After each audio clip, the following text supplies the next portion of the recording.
Hello, আমি একটা content creator. আমি প্রথমেই বলছি লাভ দেম অল।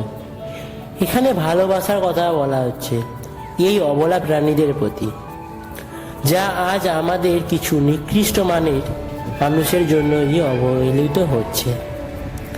তাদের মুখে এক মুঠো খাদ্য তুলে দিয়ে যে শান্তি পাওয়া যায় তা আর কোনোখানে নেই।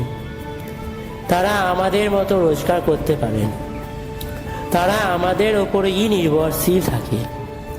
আমাদের কাছে খানিক ভালোবাসা ও খাদ্য পেলেই খুশি থাকে। তাই শেষেও বলবো লাভ দেম অল।